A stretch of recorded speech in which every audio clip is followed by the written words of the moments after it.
माँ जी, आप ये पानी पी लीजिए। आप बहुत थकी हुई लग रही हैं। बेटी, तुम्हारा दिल बहुत साफ है। मॉनसून आने वाला है और बहुत भारी बाढ़ आएगी। ये जादुई बीज लो, इसे अपने आंगन में लगा देना। ये तुम्हें और तुम्हारे परिवार को बचाएगा। रानो ने घर आकर वो बीज बो दिया। कालू कौवा पेड़ के ऊपर से ये सब देख रहा था। अरे रानो, खाने के लाले पड़े हैं और तुम बागवानी कर रही हो। ये बीज क्या सोने का पेड़ उगाएगा? हंसिए मत कालू भैया, ये बुजुर्ग का आशीर्वाद है। मेहनत कभी बेकार नहीं जाती। अगली सुबह एक चमत्कार हुआ। वहाँ एक विशाल नारंगी रंग का कद्दू उगाया था। वो कद्दू सूरज की रोशनी में सोने की तरह चमक रहा था। माँ देखो, ये कद्दू तो हमारे पुराने घर से भी बड़ा है और ये कितना चमक रहा है। बच्चों, यही हमारा नया घर बनेगा। आओ इसे अंदर से साफ करें। कालू कौवे को रानो का नया चमकदार घर देखकर बहुत जलन हुई। वो उड़कर पास के गांव में किसान के खेत में गया। वहां उसने एक बड़ा सा साधारण कद्दू देखा। मैं रानो से पीछे नहीं रह सकता। अगर वो कद्दू में रहेगी तो मैं भी कद्दू में रहूंगा। मेरा कद्दू उससे भी बड़ा होगा। कालू अपने साधारण कद्दू को अंदर से कुरेद कर घर बनाने लगा, लेकिन वो कद्दू अंदर से गीला और चिपचिपा था। उफ, इसमें से तो सब्जी जैसी कच्ची बदबू आ रही है। खैर कोई बात नहीं, बाहर से तो ये रानो के घर जैसा ही दिखता है। सब समझेंगे कि ये भी जादुई है। कुछ दिनों बाद आसमान काला हो गया। ऐसी बारिश शुरू हुई जो रुकने का नाम नहीं ले रही थी। पूरा जंगल पानी पानी हो गया। बाहर तूफान था, लेकिन रानो के घर के अंदर सूखा और गर्म था। जादुई कद्दू की दीवारें अंदर से जुगनू की तरह रोशनी दे रही थी। बच्चे मजे से खेल रहे थे। माँ, बाहर बहुत अंधेरा है, लेकिन हमारा घर कितना सुंदर चमक रहा है। हमें बिल्कुल डर नहीं लग रहा। दूसरी तरफ कालू का हाल बुरा था। उसका साधारण कद्दू बारिश का पानी सोखकर सड़ने लगा था। उसमें फफूंद लग गई थी और बदबू के मारे कालू का दम घुट रहा था। हाँ, हे भगवान, ये घर तो गल रहा है। छत टपक रही है। मैंने रानो की नकल करके बहुत बड़ी गलती कर दी। बारिश इतनी तेज हुई कि जंगल में बाढ़ आ गई। पानी का स्तर बढ़ने लगा, पेड़ डूबने लगे। लेकिन तभी एक अद्भुत दृश्य दिखा।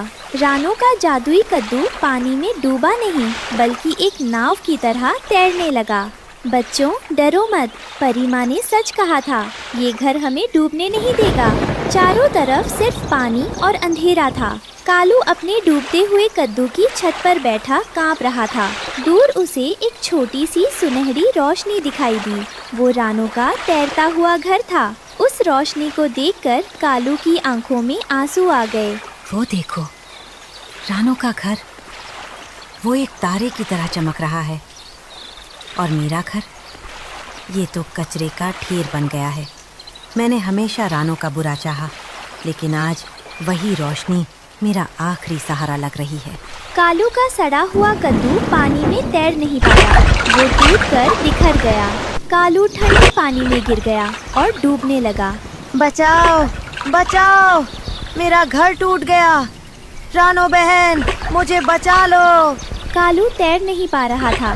एक बड़ी लहर आई और कालू को पानी के अंदर खींच ले गई। कालू को लगा कि अब सब खत्म हो गया। उसने अपनी आंखें बंद कर लीं। शायद यही मेरी सजा है। रानो, मुझे माफ कर देना। मैं एक बुरा पड़ोसी था। तभी उसे पानी के ऊपर एक परछाई दिखी। रानो अपनी जान जोखिम में डालकर तूफानी हवा में दरवाजा खोलकर खड़ी थी।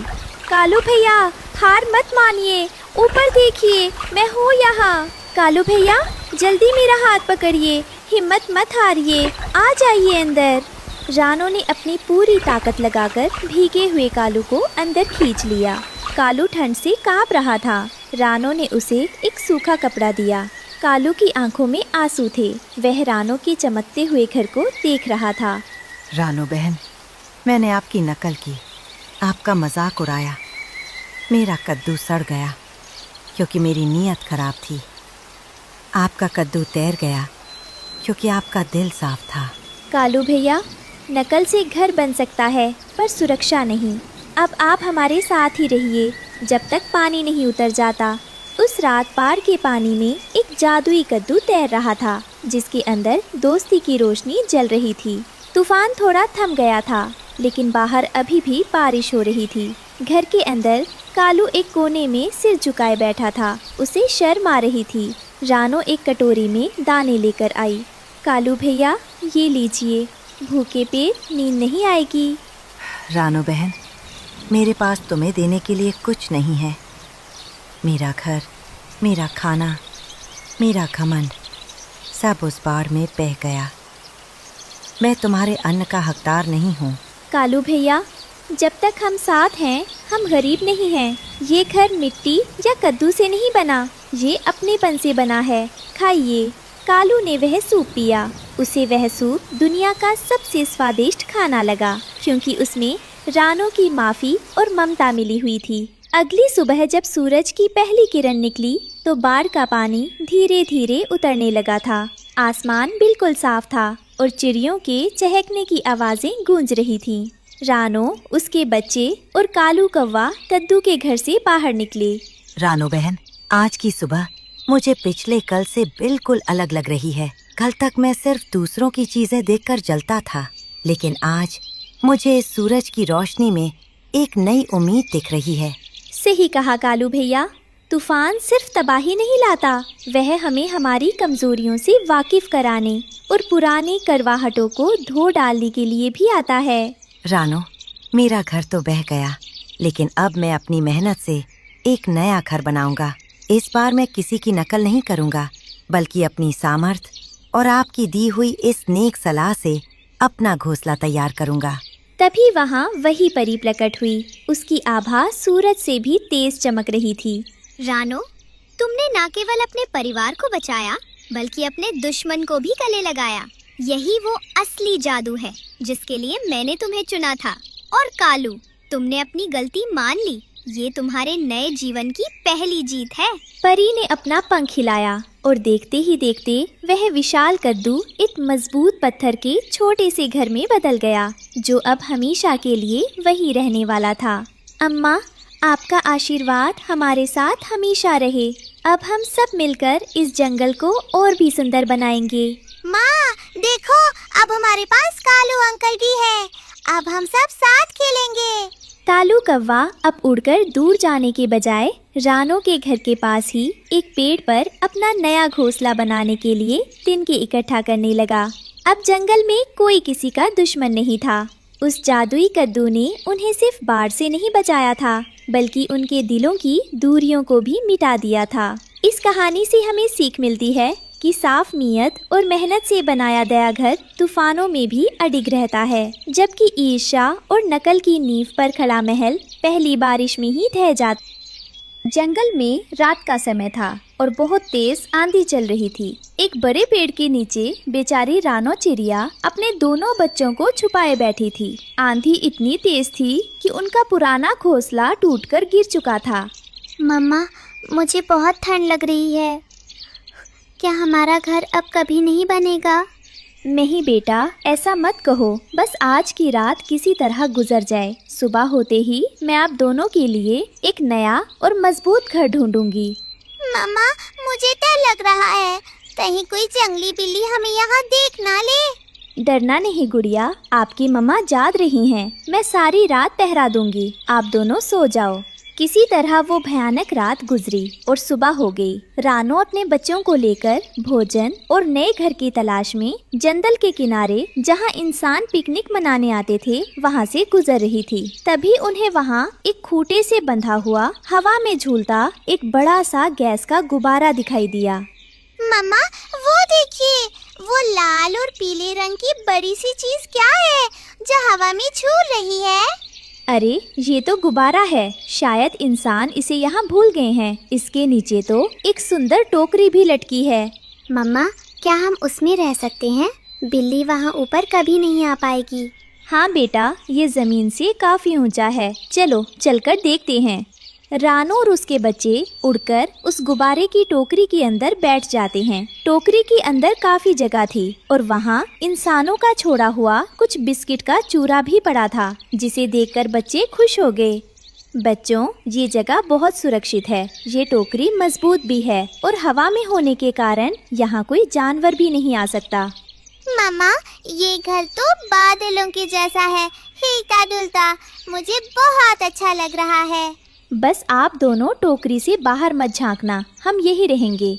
उधर दूर एक पेड़ की डाल पर बैठा कालू कौवा और उसकी पत्नी गोरी कौवी रानो चिड़िया को उस गुब्बारे में घुसते हुए देख लेते हैं। रानो को सुरक्षित देखकर उन्हें जलन होने लगती है। कालू जी, वो देखिए, उस गरीब रानो की किस्मत तो देखो। उसे बना बनाया इतना सुंदर झूलता हुआ महल मिल गया। महल? वो भी उस भिखारी चिड़िया के लिए? नहीं गोरी, वो गुब्बारा मेरा होना चाहिए।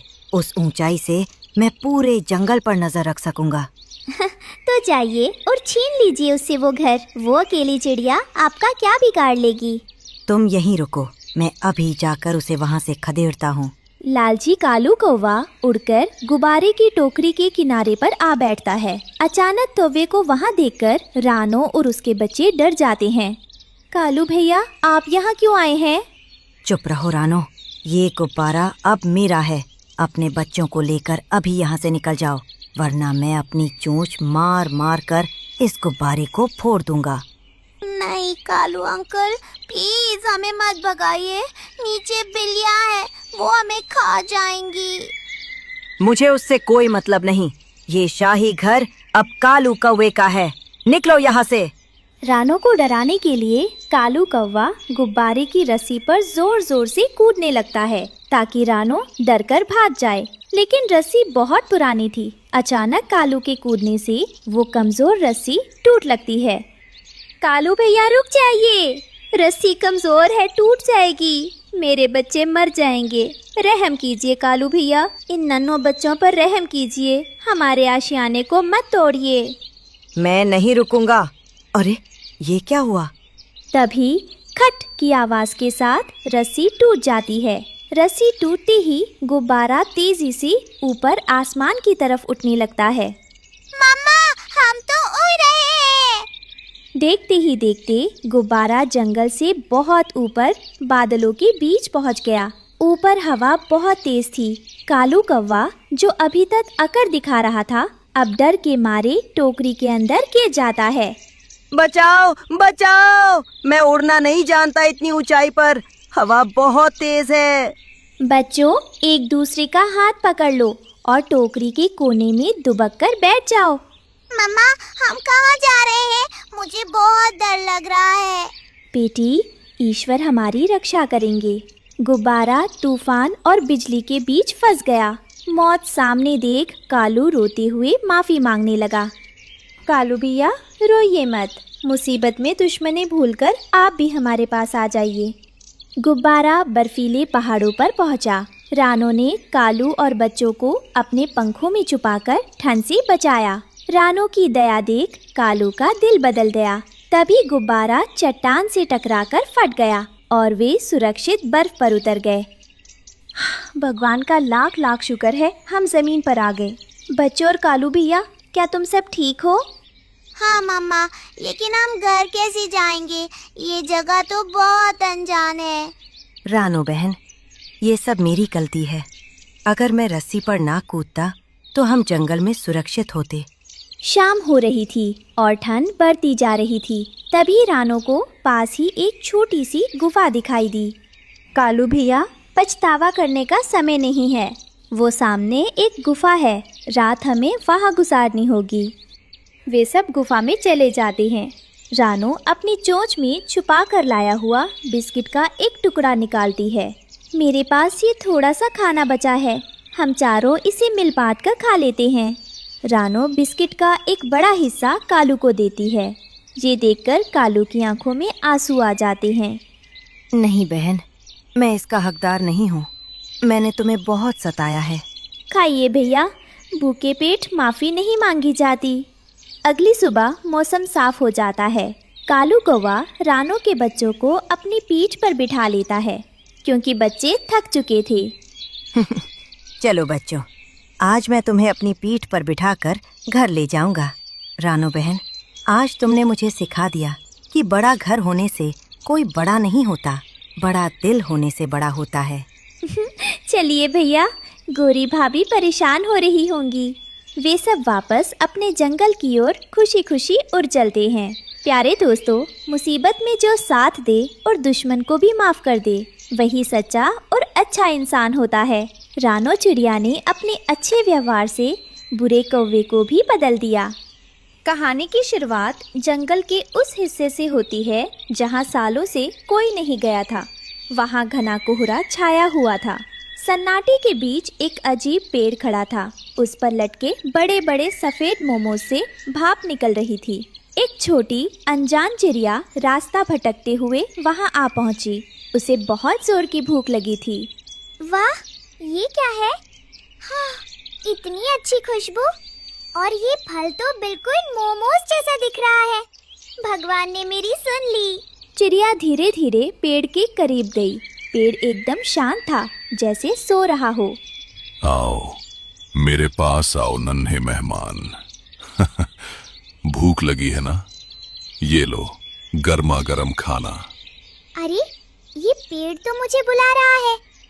जरूर ये कोई जादुई पेड़ है। मैं एक मोमोज खाकर देखती हूँ। चिड़िया ने जैसे ही एक डाल पर बैठकर मोमोज पर चोंच मारी। अरे, ये क्या? मेरी चोंच चिपक गई। मेरे पैर नहीं उठ रहे। छोड़ो मुझे। बेवकूफ पक्षी, मोमोज खाने आई थी, अब तुम मेरा भोजन बनोगी। अचानक पेड़ की टहनियाँ सांपों की तरह लिपटी और उस चिड़िया को चारों तरफ से जकड़ लिया। पेड़ ने अपना मुंह खोला और उसे निगल गया।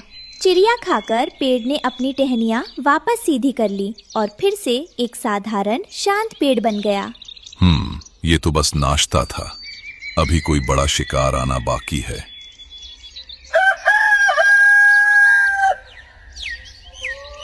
सुबह की हवा में वो नशीली खुशबू रानो के घर तक पहुंची। बच्चे खुशबू सूंघकर मचलने लगे। माँ, ये कैसी खुशबू है? ऐसा लग रहा है कहीं दावत चल रही है। हमें वहाँ जाना चाहिए। नहीं मेरी प्यारी बेटी, रुक जाओ। अपनी चोंच को इस खुशबू से फेर लो। ये महक सामान्य नहीं है। ध्यान से देखो, ये जंगल के उस घने और अभिशप्त कोने से आ रही है जहाँ सालों से सूरज की एक किरण तक नहीं पहुँची। प्रकृति का नियम है कि मीठे फलों के लिए हमें कड़ी मेहनत करनी पड़ती है, पर ये खुशबू तो खुद चलकर हमें बुला रही है। याद रखना बच्चों, बिना मेहनत के मिलने वाली अत्यधिक स्वादिष्ट चीज अक्सर एक जहरीला जाल होती है। हम अपनी मेहनत का ही दाना चुगेंगे, उस अंधेरे की ओर कदम भी नहीं रखेंगे। रानो चिड़िया अपनी चोंच में एक पत्तों से बनी बाल्टी दबाए नदी किनारे पानी भरने आई थी। तभी वहाँ कालू कौवा हवा में जोर जोर से नाक सिकोड़ते हुए उतरा। वो उस नशीली खुशबू से एकदम पागल हो रहा था। अरे रानो बहन, क्या आपने सूंघा? उफ, क्या लाजवाब खुशबू है। ऐसा लग रहा है जैसे जंगल में किसी ने शाही दावत का इंतजाम किया है। मेरे मुंह में तो पानी आ रहा है। हाँ कालू भैया, खुशबू तो मुझे भी आ रही है, लेकिन ध्यान दीजिए, ये खुशबू जंगल के उस अंधेरे कोने से आ रही है जहाँ सूरज की रोशनी भी नहीं जाती। मुझे ये किसी खतरे की घंटी लग रही है। अरे रानो, आप हमेशा डरी सहमी रहती हैं। खतरा नहीं, ये तो मोमोज की खुशबू है। पक्का भगवान ने हम जैसे भूखे पक्षियों के लिए कोई चमत्कार किया है। कालू भैया, मेरी बात मानिए, जंगल में बिना मेहनत के इतना स्वादिष्ट खाना मुफ्त में नहीं मिलता। ये कोई जाल भी हो सकता है। कृपया वहाँ मत जाइए। आप अपनी नसीहत अपने पास रखिए रानो बहन। आप यहाँ नदी का फीका पानी पीजिए। मैं तो चला भोजन खोजने। कालू कौवा भोजन की तलाश में उड़ रहा था। तभी उसकी नाक में वो खुशबू गई। उसका लालच जाग उठा। आहा, ये तो शाही मोमोज की खुशबू है। रानो तो डरपोक है। मैं तो आज पेट भर के खाऊंगा। कालू उस रहस्यमयी पेड़ के पास पहुंचा। पेड़ बहुत सुंदर लग रहा था, लेकिन जमीन पर अजीब सी शांति थी। वहाँ कुछ पुराने पंख और हड्डियाँ पड़ी थी जिन पर कालू ने ध्यान नहीं दिया। वाह, कितने बड़े मोमोज हैं और एकदम गर्मा गर्म। भगवान ने आज मेरी सुन ली। कालू एक डाल पर बैठ गया। उसके सामने एक बड़ा मोमोज लटक रहा था। जैसे ही उसने मोमोज खाने के लिए चोंच मारी, एक अजीब घटना हुई। कालू की चोंच मोमोज से चिपक गई। वह मोमोज आटा नहीं बल्कि एक बहुत ही मजबूत गोंद था। मेरी चोंच नहीं खुल रही। तभी पेड़ अचानक जिंदा हो गया। उसकी टहनियाँ सांप की तरह हिलने लगीं और कालू के पैरों को लपेटने लगीं। यह एक मांसाहारी पेड़ था जो पक्षियों को फंसाता था। एक और मूर्ख पक्षी। लालच ही मेरा भोजन है। अब तुम मेरे नाश्ते बनोगे। बचाओ, कोई मुझे बचाओ, मैं मरना नहीं चाहता। रानो, जिसे अपनी छठी इंद्री पर शक था, वह चुपके से कालू का पीछा करते हुए वहां आई थी। उसने झाड़ी के पीछे से यह भयानक दृश्य देखा। कालू पेड़ की पकड़ में जकड़ता जा रहा था। हे भगवान, यह तो राक्षस है। कालू भैया बुरी तरह फंस गए हैं। अगर मैंने कुछ नहीं किया तो यह पेड़ उन्हें खा जाएगा। लेकिन मैं इस राक्षस से कैसे लड़ूं? रानो की नज़र पास ही उगे एक जंगली लाल मिर्च के पौधे पर पड़ी। उसे एक तरकीब सूझी। उसने जल्दी से ढेर सारी लाल मिर्च अपनी चोंच में भर ली। राक्षस को भूख लगी है ना? अब मैं इसे ऐसा खाना खिलाऊंगी जो यह जिंदगी भर याद रखेगा। पेड़ ने अपना बड़ा सा मुंह खोला जहाँ से वह कालू को निगलने की तैयारी कर रहा था। रानो फुर्ती से उड़कर वहाँ पहुँची। ए दुष्ट राक्षस, अपनी आँखें और मुंह खोल। मैं तेरे लिए असल दावत लाई हूँ। कालू भैया, घबराइए मत। अपनी आँखें कसकर बंद कर लीजिए और जैसे ही पकड़ ढीली हो, अपनी पूरी ताकत से पंख फड़फड़ाइएगा। लो राक्षस, ये रही तुम्हारी शाही मिर्च। रानो ने अपनी चोंच में भरी सारी लाल मिर्च का पाउडर और बीज पेड़ के खुले हुए मुंह और उसकी आंखों में डाल दिया। मिर्च लगते ही पेड़ तड़प उठा। उसे जोर जोर से छींकें आने लगी और जलन होने लगी। आह, जलन। ये क्या है? आग। मेरे मुंह में आग लग गई। आह छी, आह छी। दर्द के मारे पेड़ की पकड़ ढीली पड़ गई। उसकी टहनियाँ झटकने लगीं। जैसे ही पकड़ ढीली हुई, कालू नीचे गिर गया। उसकी चोट से वह चिपचिपा मोमोज छूट गया। रानो ने तुरंत कालू का पंख पकड़ा। कालू भैया, जल्दी उड़िए, इससे पहले कि वह संभले हमें भागना होगा। कालू और रानो अपनी पूरी ताकत लगाकर वहाँ से दूर उड़ गए। पीछे पेड़ अपनी डालियाँ पटक रहा था। बहुत दूर आकर दोनों एक पत्थर पर गिरे। कालू बुरी तरह कांप रहा था। उसकी आंखों से आंसू बह रहे थे। उसे विश्वास नहीं हो रहा था कि वह जिंदा है। रानो बहन, आज तुमने मुझे नई जिंदगी दी है। मैं लालच में अंधा हो गया था। अगर तुम नहीं होती तो मेरे बच्चे आज अनाथ हो जाते। शांत हो जाइए कालू भैया, अब खतरा टल गया है। आज कुदरत ने आपको दूसरा जीवन दिया है। मैंने आपसे कहा था ना कि जान बची तो लाखों पाए। जो चमकता है वो हमेशा सोना नहीं होता, और जो महकता है वो हमेशा भोजन नहीं होता। लालच एक ऐसा पर्दा है जो हमारी आंखों के सामने की खाई को भी छिपा देता है। आज के बाद कभी भी किसी ऐसी चीज पर भरोसा मत करना जिसके लिए आपने पसीना ना बहाया हो। चलिए अब घर चले, आपके बच्चे आपका इंतजार कर रहे होंगे। कालू ने उस दिन कसम खाई कि वह कभी किसी अनजान चीज के